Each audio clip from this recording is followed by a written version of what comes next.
Hey there, I'm Tracy Spears, speaker, author, coach, host of Shift Out Loud. And listen, I'm super excited to introduce you to Maria Stanfield. Maria Stanfield is an empowerment speaker, certified executive coach, and best-selling author. Maria is committed to empowering and equipping both women and men with tools to courageously put their best foot forward and eliminating self-limiting beliefs in order to thrive in the workplace, business, and life. I have so many questions about that. In 2014, Maria founded My Sister's Closet, a nonprofit organization that supports disadvantaged women in their quest to achieve a strong financial, professional, and spiritual foundation. She works to support women by providing professional attire, career development training, and spiritual guidance that fosters long-term personal prosperity and career success. In 2018, Ms. Stanfield launched her executive coaching practice, My Sister CEO. The organization's mission is to connect women in business, entrepreneurs, and brand builders to fuel a cycle of collaboration and growth. She values business mentorship, coaching practices, and community engagement. Now, listen, there's so many things in your bio. I want to tell you, say a couple more things about you, though, because I think that an hour is not going to be enough time with you. So I just want to make sure and mention a couple of things. She's been featured in Working Mother magazine as Working Mother of the Year's Best Companies for Working Mothers edition.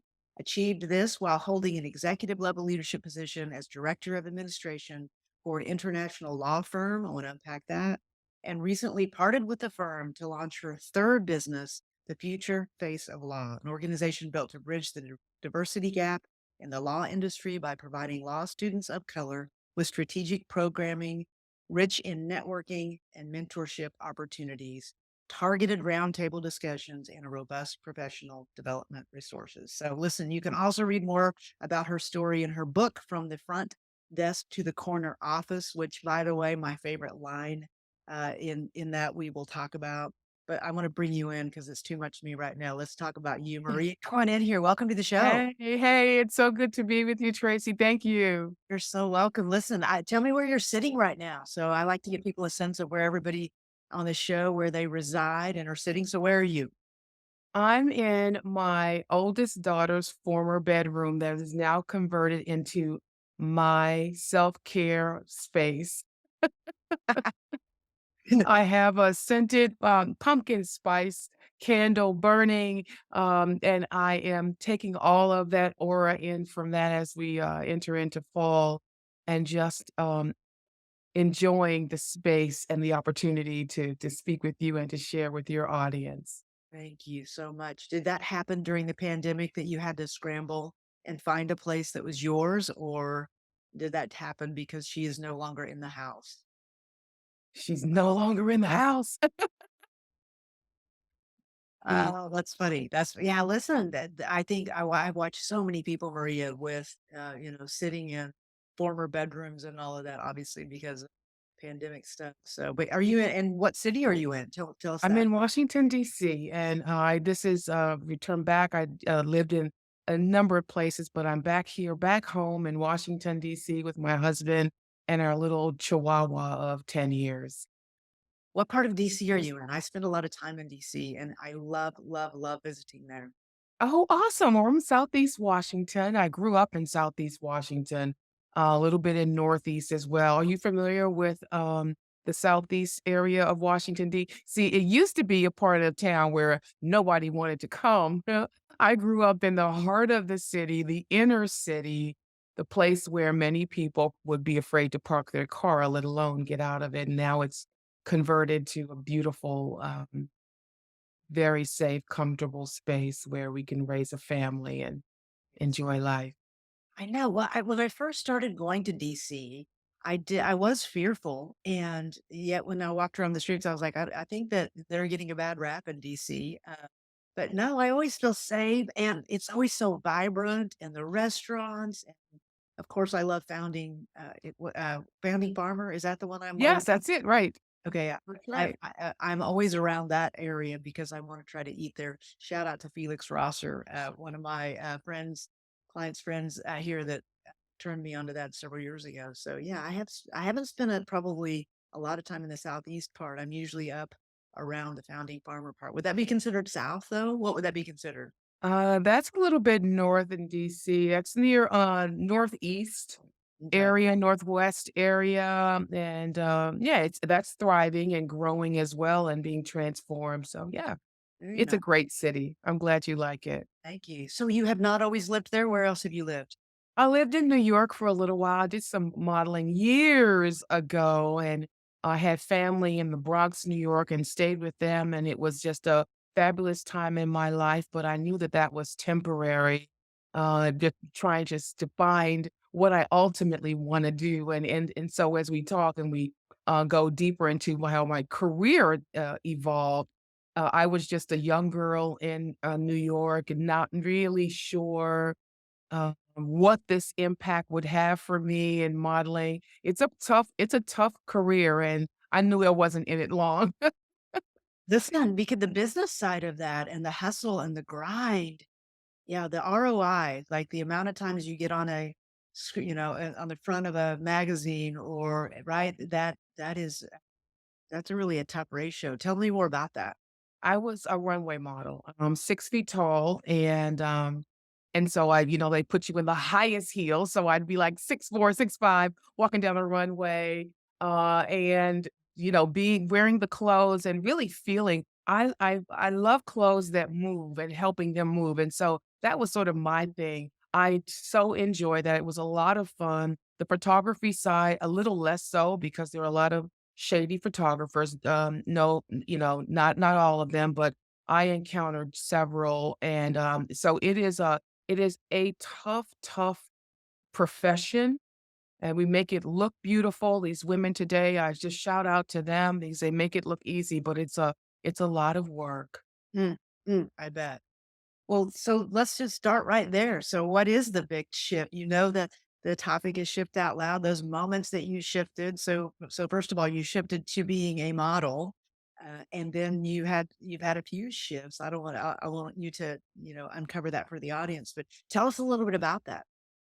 First of all, I love the title of your show. I just wanna say that. I love that. And because there are so many times that life shifts without us even having control over it. And so for us to talk about it and help one another through that, I really love the title of your show and what you provide for women and men to, help them grow and move through that. So my shift, my big shift, shall I just jump right into Do that? it. Do it. In fact, when I talk about this typically, I usually have behind me on a screen, Tracy, me on where I first zip lined, and I just did that after I made the shift. Literally, I told my job after 30-year career in law firm leadership, I'm leaving to start my own business doing full-time entrepreneurship. And I talk about that. I'm holding on, with the look on my face of fear and terror as I'm on a zip line way above the trees in, Cancun, Mexico, and Nice. it makes me think about, the energy that we feel when I love roller coasters. I don't know about you, but I'm a roller coaster Yeah. girl, and it's Right. something about the energy that happens in your body is the same energy that I felt when I made the decision, when I got the go to do that. It's like your heart's racing, you can feel it beating in your chest as you go up the first hill of the roller coaster and you get to the very top and it almost stops. And it's about to zoom to go down that hill. And what do? People like me, we just raise our hands and scream. Now, you could go into that fearful, or you can let the same energy that feels like fear be the adrenaline that helps you push you to the next level. Hmm. I love that. Yeah, some people use fear as fuel, and some people use fear to tap out. Like they try to jump out of the roller coaster, whatever the card is called. Yeah, right. And so I love that you Yeah. embrace that because that is part of the process of a shift, right? The when you're in the middle and does almost stop. That can be confusing unless what? What's the answer to that? Unless you what? Unless you are so driven. And Okay. I will say for me, that my love for what I knew was on the other side just had me raise my hands. I love that. I was gonna say so driven or so uncomfortable or so fed up or All of that. yeah, or so excited or right, or so ready. So, you were it sounds like probably all of those things. What gets you to that point though, 30 years where you're transitioning? I want to hear a lot about that shift. You also had some shifts in some of these companies that you created. So, my gosh, so where do you want to go now? What do you Well, want let's go to I just love where this is going. So, there's so many places that we could go, but let's take a journey back. okay.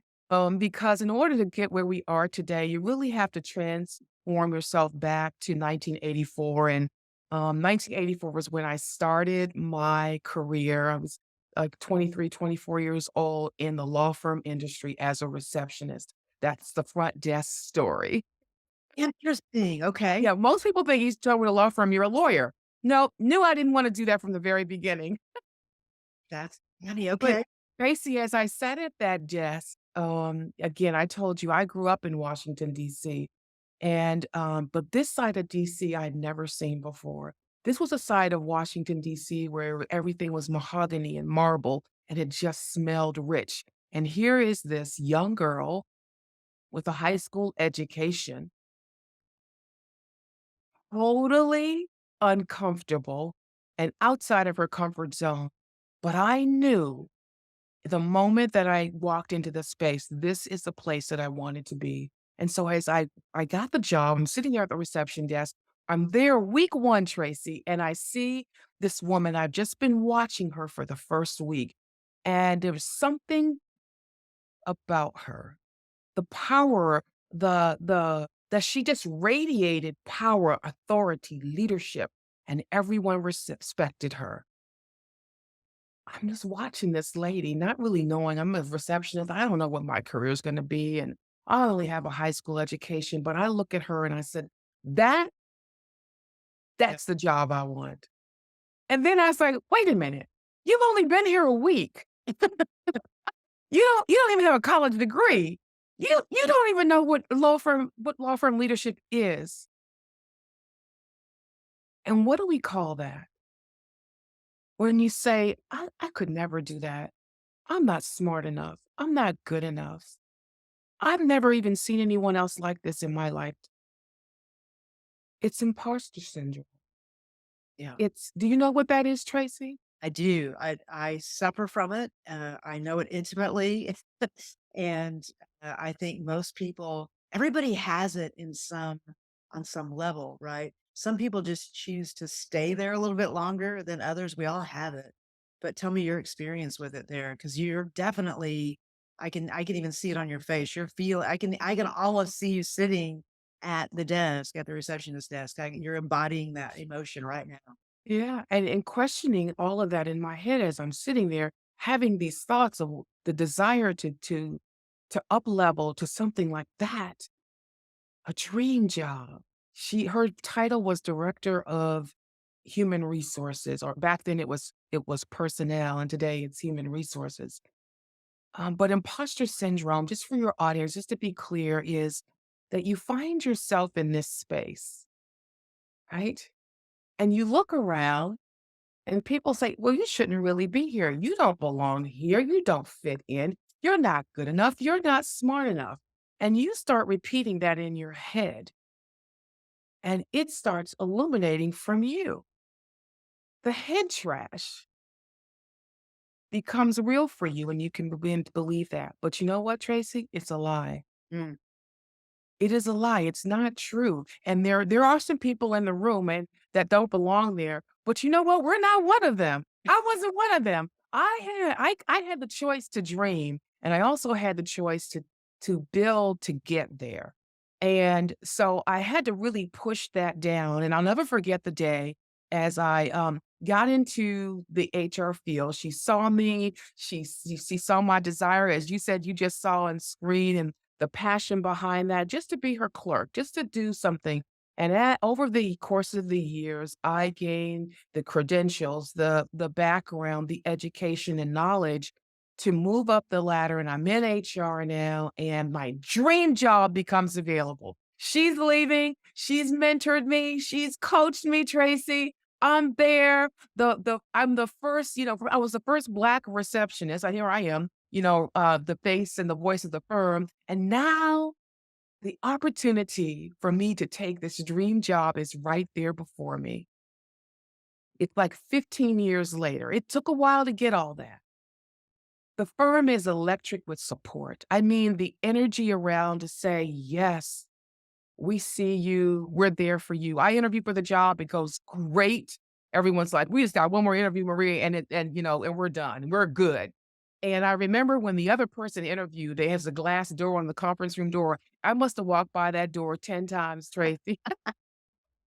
you know, Yeah. acting like I'm not looking, but looking. And every time I looked, I saw her engaged. I saw her laughing. I saw the interviewers engaged, leaning in.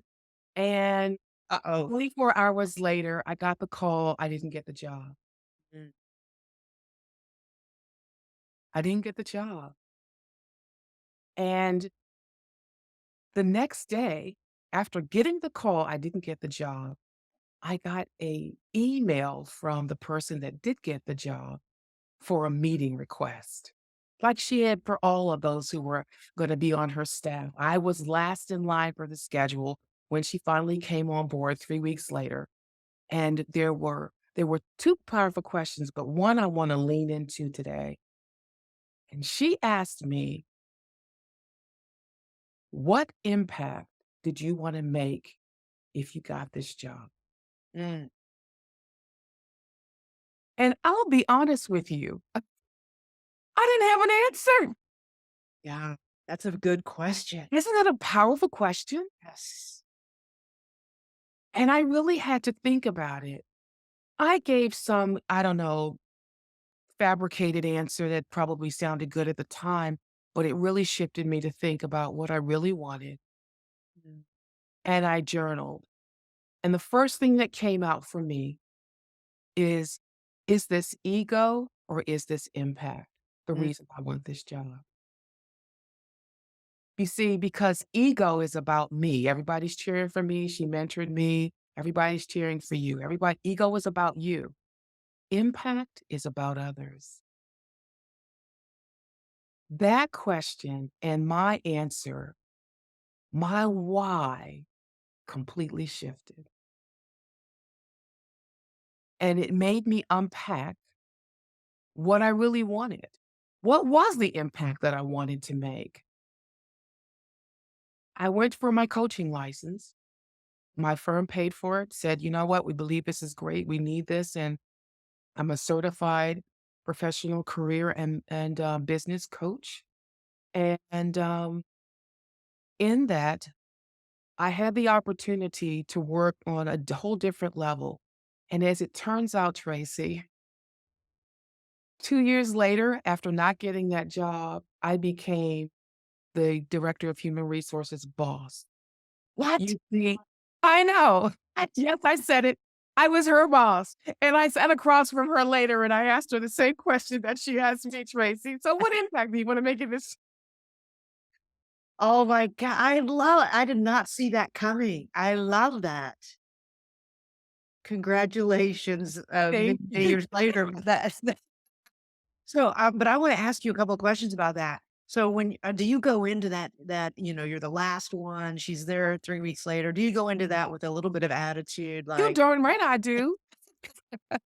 I go, and look, can I just say this? I was pissed. yeah, for sure. And then she asks you that question. So in that moment, is it so sobering in that moment that you understand the gravity of it? Or is it like a, damn it, that's good, but I'm still mad? What did it do? How did it shift you The in that? latter. Yeah. Like, dang. And it also, um, I was, dang it, like, that's a good question. And I still don't like you, but that's a really good question. And it also told me, like, this woman has something special.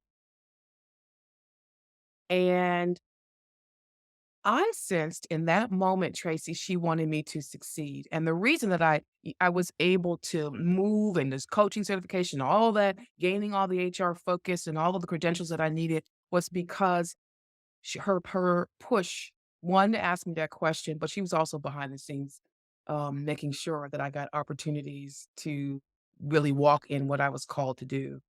Okay, can I just say for a moment to the audience that you're saying that about her, no matter what else she did, is the greatest compliment you can give another human, I think, that behind the scenes, she is, clearing the path for you to walk in your power and what you want to do. It's a rare, I think it's a rare person. I wish it was more common that can be more focused on the other person's success and how you can clear the path for them. When you said ego and impact, that's gonna be that headline so far. I'm sure there's gonna be another one of this.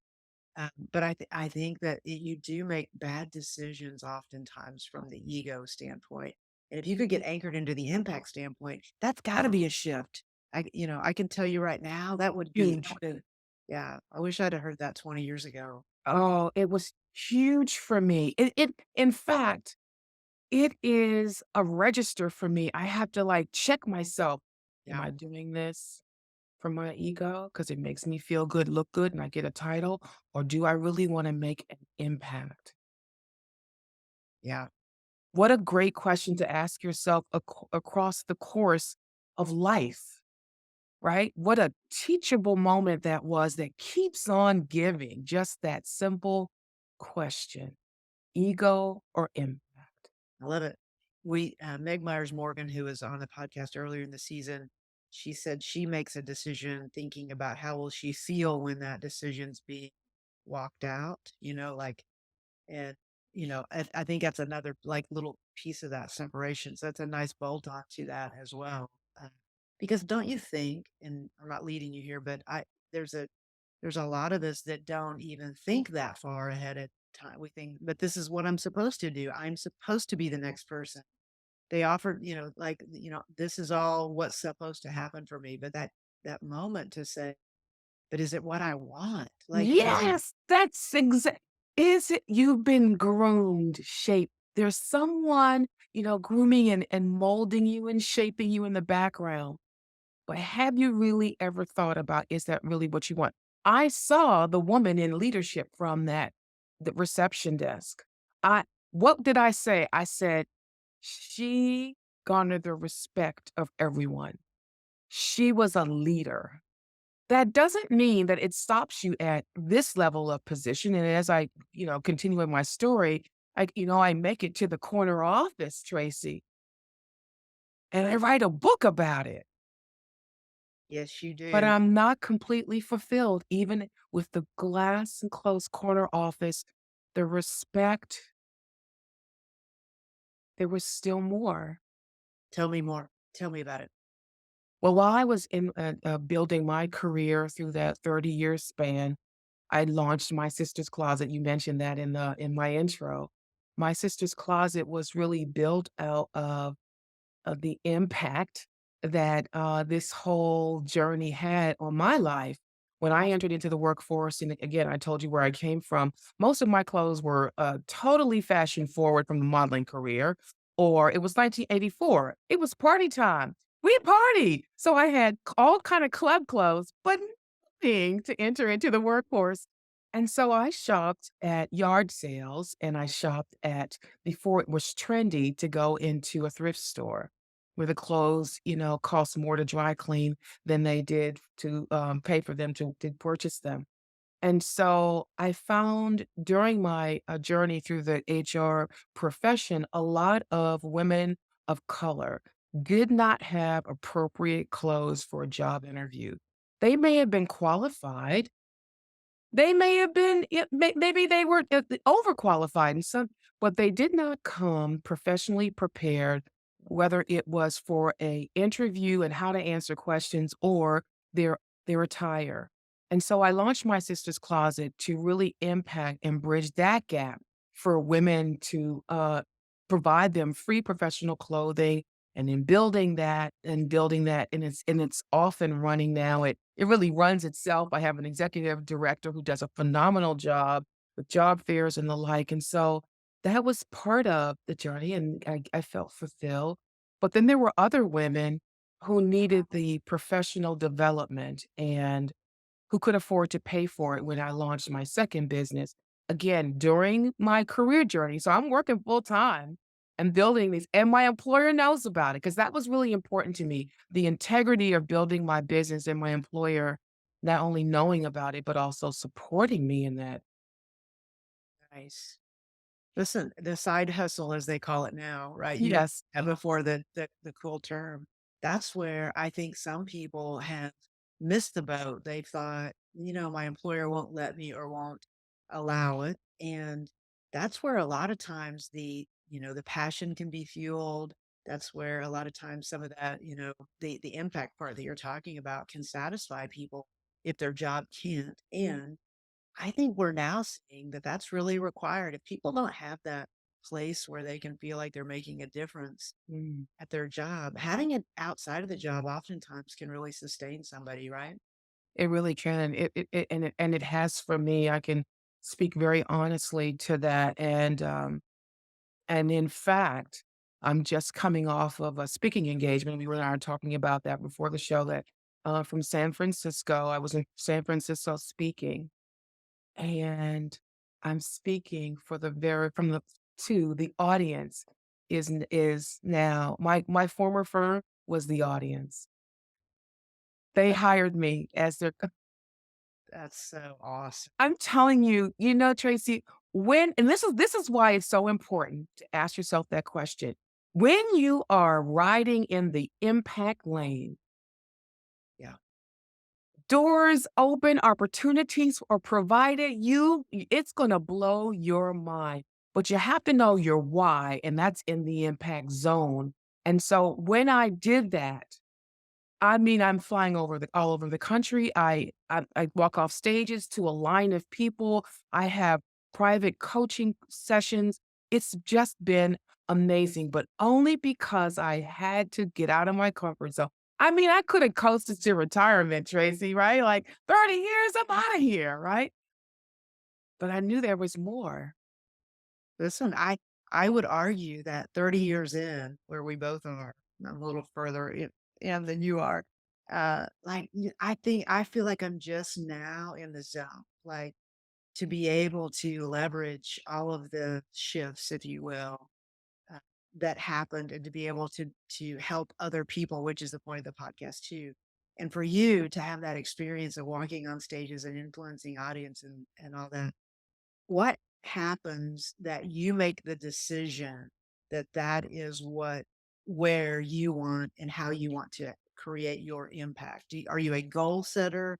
Are you a vision boarder? I always ask people that, like, what, is there some, what's the intention and how do you set forth intention to make some of those? Okay, this is what I want. Because as we know, when those doors fly open, if you haven't already created some intention, you're not even going to see them open, right? You're going to miss it completely. There's a lot of people listening in right now. The doors have been flying open, but because there was not a lot of thought, they've been reacting to everything. And, well, I've got kids and this is the job and I've got all that. They're not thinking about themselves in any way, and Mm. to create that space to say, what do I want and what is next?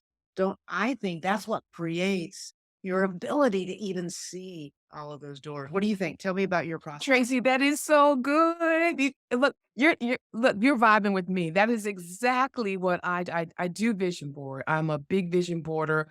I actually host a vision board party every year. In What? fact, multiple and travel around and do it by Zoom and COVID. Yes, I'm a big vision boarder, but it's just a pretty arts and craft exercise if you don't put the steps behind it to make it come to fruition. Right. In 2022, I'm looking at and across from me in this room is the vision board that I created 8 years ago to be in this place today. And Nice. in that, Tracy, believe let me I wish I could just grab it and show you, but it's stuck up on the wall right now, but It shows the journey I did 3 buckets, the journey for each of my businesses and then my career, and when I would step out on faith through the steps that I was gonna take to be here, and I put the deadline, January 2022. Now, I didn't know about COVID. I Yep, didn't know what was gonna any lockdown. I didn't know anything about that, but I knew what I'd planned to do, and I knew that I had been preparing for this for 8 years. that's awesome. You don't listen, you don't have to know how, and you're not supposed to know how. How is what gets you off the roller coaster, right? Yes. Yeah, that the how piece, Trisha Broku's was also influential, in vision board, conversations to me. It's just that idea that it doesn't even matter, right? Because if you get caught up in that, you're gonna miss, like, the gift or the best part of this, which is, how you see it ending. So what got you to where you were in you understood that? What was, like for me, I can look back on certain books, certain people that I met, I was influenced by way back in the day. There was this super grainy take. I don't even know how we got it. It was The Strangest Secret. It was in the 50s or Oh, yeah, I don't know if you ever heard. Have you ever heard of it? no, I love it though. I love the title. I think it was the very first motivational, it's like, like the first motivational talk ever. And it's gotta be in the 50s. And it's a guy that's standing at a lectern, I don't know, maybe 11 minutes. And he talks about beginning with the end in mind. That's the strangest secret. And I bet I watched that, Maria, 1,000 times. Like, I just kept watching. And then there was the book, Think and Grow Rich. I was like, Yeah. well, What? that's the, you have it. You do not have it. Are you holding it up? You are lying. That's so awesome. Okay. Of course you have that right behind you. I did not know. Hold that You back up. didn't know. I know. Yeah, hold it back up because that's something that I did not know. Does that say a black choice? I did not Yes. know there was a black Think and Grow Rich. Oh my gosh. What did you get out of that book? I'm gonna pause there. Tell me more. We don't have enough time. It is so powerful. And you know where I got it? My Um, daughter bought this for me. The one whose very room that I took over. that is She so bought one for herself and one for me. I'm telling you that book, it was probably the first book out of school that I, actually read it on. It was 1988, I'm just gonna tell you, and I've got it behind me. I wanna get up and go by and pull mine off. But, I remember reading it thinking, "Gosh, all I have to do is think and I'm gonna grow rich," and then you start reading some of the things, you're like, "Wow, Right. this is kinda out there. Yeah. I don't know. Is this true?" And yet, what I did get is you begin with the end in mind, whatever you want, and most Yep. people don't take the time, right, to put that down. So tell me more about your process with that. Well, it's the faith part for me. Okay? And there's there's this saying, it says, write the vision, make it plain, so that he that reads it will run with it, right? You'll run with it. And I said, now, if that's true, I'm going to really put this vision board thing to the test. I'm going to write the vision out. I'm going to journal what I want. I'm going to write the steps to get there, and I'm going to paint a visual picture and put it in front of me. And I did that, and it started to materialize. And I put the work in. And then I noticed, other people saying, "Oh, I'd like to try that." So we joined. It's again, putting the end in mind. How do I want my life to look at the end of the year? That's what vision boarding is, Right. or 8 years or whenever. And it may not manifest, Tracy, that year. Think about it. I wrote that vision board and put it together and the steps to get there 8 years ago. 2022, here we are. Now, so again, ego or impact, what was the impact that I wanted to have during the process to get there? So as I'm looking at that every day, and I'm building my other vision boards. I had 8 other vision boards aligned to that every year. But the process to get there was to create those steps to get there. So it really was writing out the vision. And there's something for me. I love my computer. I'm on my phone all the time, but I love to use a pen and paper to write it out. There's something for me that aligns and puts it in my brain, and I don't know, it works for me to write it out. And that's what that one saying, write the vision, make it plain, and when you read it, run with it. Yeah, Just that simple. I love that. That'd be a good book title too. Yeah. That. You're a hypervision boarder. I've never talked to anybody that's like has 6 different vision boards. I love that. Yeah. I've been lazy about mine. I'm not gonna lie that I well, up until recently, and I've recently really been digging in a little bit. Because for me, and maybe this has happened to you already, like when it starts getting so big, you're like, oh, this is bigger than I even thought it was gonna be. And so so I'm like, "Oh, okay. I need to think even bigger now." And, like it is an interesting it exposes every self-doubt you have. It is, I don't know if you had the experience. I know Wally and I both our first couple of books. I'm writing one right now, and it there are moments where you go, "Who gives a shit what I and yet I know, oh, okay, that's not my audience. Like my That's right. job is in this is to just, stay in the creative zone and stay in that process. Is that easy for you to stay in the process? You seem very highly motivated. I mean, is it easy or are there times when it's not as easy? And what do you There are do? times where, there are times I am highly motivated, and, when you're inspirational, and like I said, I never wanna be like a motivational speaker because motivation is like for me, it feels temporary. But I know I guess I'm driven in a different sort of way that I like to see results. That's who I am. I'm a results girl, right? Yeah, I like it. Let's create a So category because I hate being introduced as a motivational speaker, but I know it's like, "Oh, I don't know, it's sort of temporary." You're like, "Hype," and you leave and you don't do anything. right, the worst. It's flat.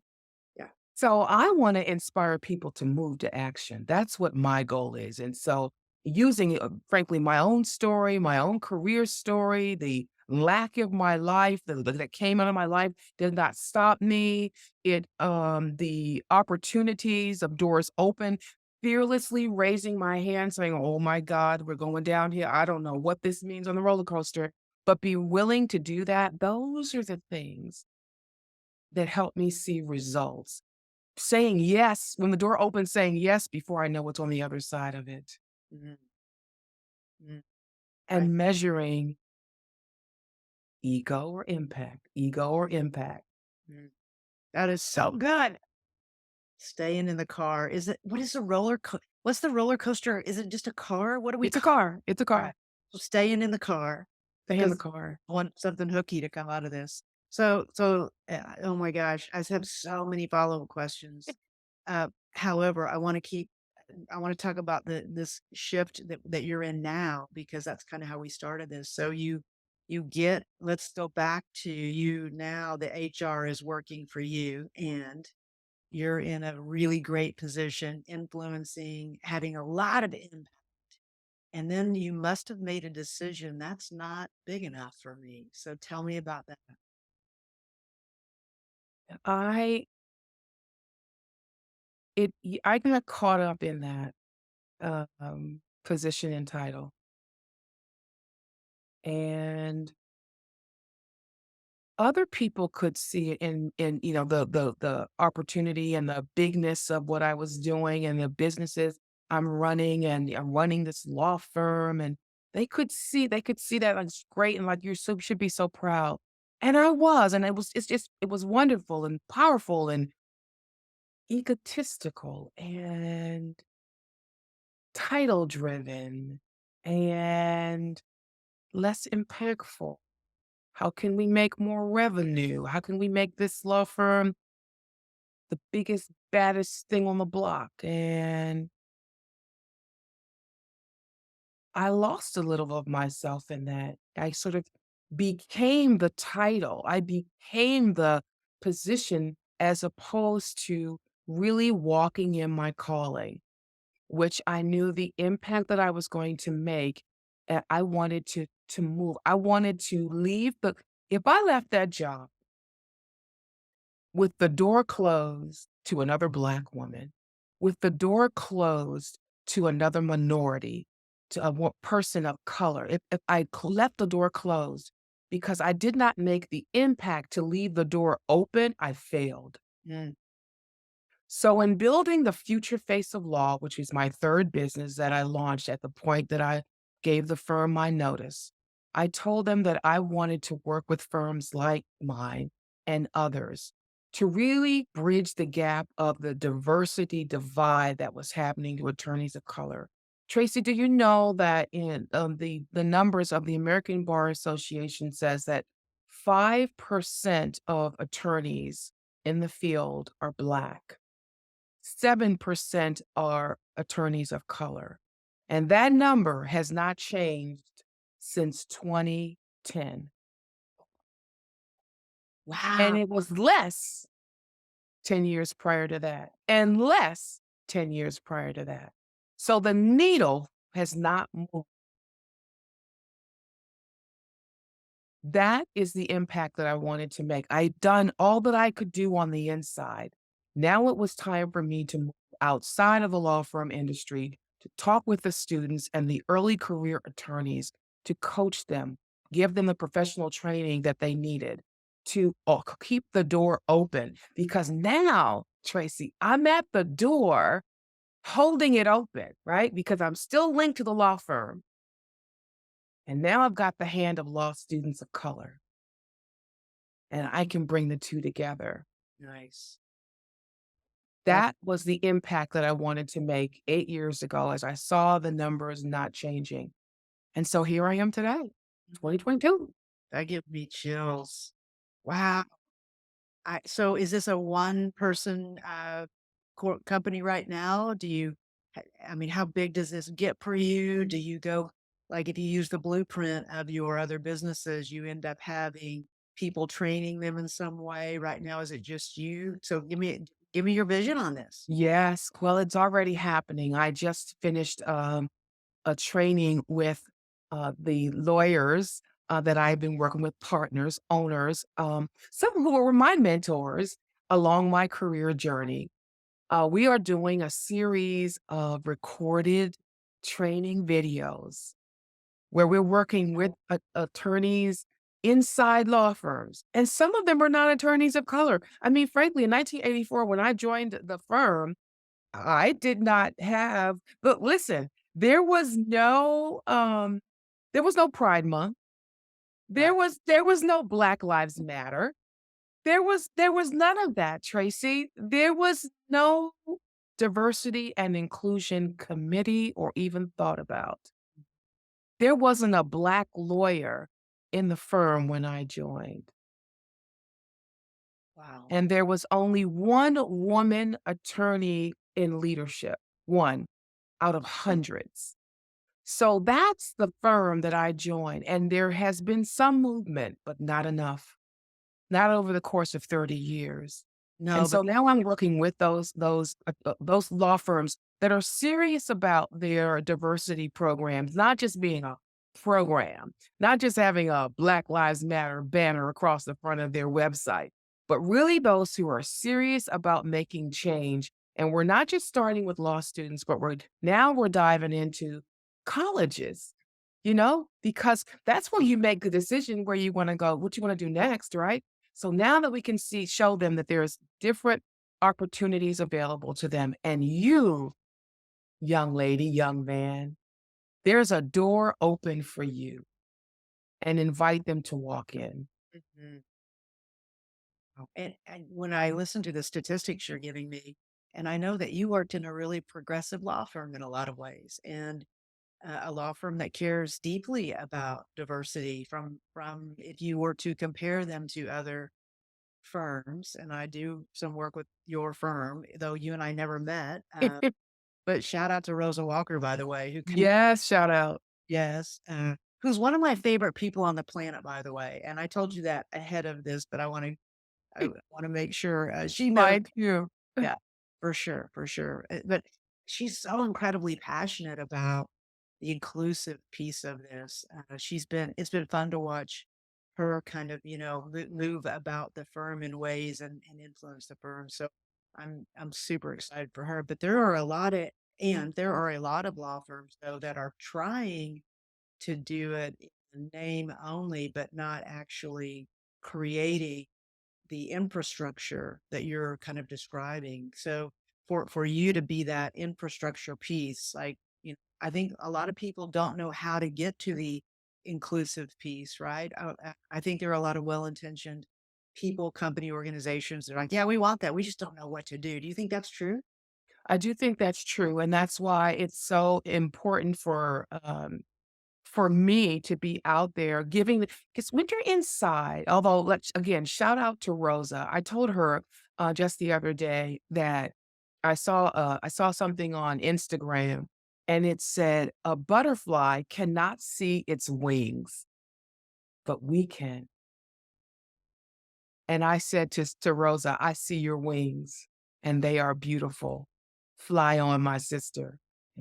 It's those kind of women and men who are ready to make the shift out loud, Tracy, the shift out loud to really not just do it as, okay, then we're going to check a box. What's happening with law firms who are really serious that I'm working with, they are not just saying, okay, we're going to hire attorneys of color. We're going to actually have them not just included, but we're going to have a atmosphere, a workforce where they feel like they belong there, a sense of belonging. That's a whole different level of diversity. And that's what companies like, my former firm and Rosa Walker and others are doing. There are a few of them, not many, but that's what I'm out here to do to help them make that kind of impact and shift those statistics over the course of my lifetime. Nice. The belonging piece is where the good stuff is, right? The That's diversity right. is can backfire. Like, well, we're going to hire a bunch of people, but if we don't get to the and create value and make them feel like they belong here, that could actually be how this doesn't go well. So the belonging piece, I think that's where the magic is for sure. So It absolutely is, and when you talk to the, attorneys of color who are on the inside, that's what's important to them now at this stage. It's not, "Can I touch your hair?" oh, Does not mean it's still happening, oh my god, say it, but it's still happening. Yes, it's still happening. "Can I touch your hair?" Is that your hair? I'm gonna do a podcast, and I have several friends. This conversation comes up with Black women often, that people are asking you if they can touch your hair, and so as I I believe you, I'm sure it happens. It just blows my mind that that's still happening, and I would imagine the list of things that you would tell me. I'm gonna invite you to that podcast. Let's do Please, that. I will. thank you. But the list of things, that my Black and brown friends tell me that, like, I just go, I don't even understand. I don't even know how that could happen, and yet they all go, "Oh, yeah, well, you that's nothing. Wait till you hear." So we'll do that. We'll do that. Yes, for sure, I would love to be part of that. I hate that we are almost to the end of our time, but I want to ask you this. What am I not asking you that you want to talk about? Like, I feel like we've been very focused on the visioning and all that stuff. Is there more about you that we can unpack? Is there anything else you'd like to, tell the audience before we wrap? I'd like to say, I mentioned my husband, but I didn't mention my 3 daughters. Okay. And in raising them, Tracy, through my career, I questioned, was I a good mother? Because sometimes I wasn't able to go to the recitals or the games, or I wasn't there for the dance programs and other things. My husband was there for me, and I'm so grateful for that. But I did question the journey And I read this card recently again that my daughter gave me 16 years ago, my middle daughter. And essentially she said, and I keep it with me, and in fact, forgive the rustling of paper, but Good. I keep it with me. It's right here in my little folder. And she wrote a note to me, and I'd love to read it to your audience. Please. And it was at a stage in my life where I was really questioning, should I continue on this journey? Am I being selfish? I'm working all these long hours trying to build a career. And she writes this to me in a little card, just in her own handwriting. Mama, you go, girl. You are so amazing. Have I reminded you of that lately? I hope you understand how much me and my sisters appreciate that God chose you to take on the task of raising us girls. I owe you everything, and everything I do is to make you proud to call yourself my mom. And that's the truth, Ruth. I can't wait to give you the world. So let me just say this now. Thank you, thank you, thank you for all you did for all those years. I am blessed to have you as my mom. We've been watching you, and we're so proud of you. I read that, Tracy, for the women who are on their career journey, questioning themselves about the choices that they've been making. And I want to just say to them, they're watching you. You may not be a mother, you may not be a woman, but someone's watching you. And I wanted to just encourage your audience to continue to show up strong, to really walk in your calling, not in your ego, but in the place where you can make impact. And that card was the legacy that reminded me of the importance of making impact. Thank you for this opportunity, Tracy. You are so welcome. Thank you for the opportunity. I'm going to end with that's the root. That's the truth, Ruth. But Maria, how can our so my guest today? You've been listening in to Maria Stanfield, and how can the audience find you and connect with you? I'm all over social media, Instagram, my sister CEO, and all other platforms. It's Maria Stanfield. My website is Maria Stanfield and Co. And we would love to connect with you. My book, From the Front Desk to the Corner Office, is on Amazon, and I'll be posting all of the speaking engagements where you can catch me on a regular. So thank you again. You're so welcome. Thank you.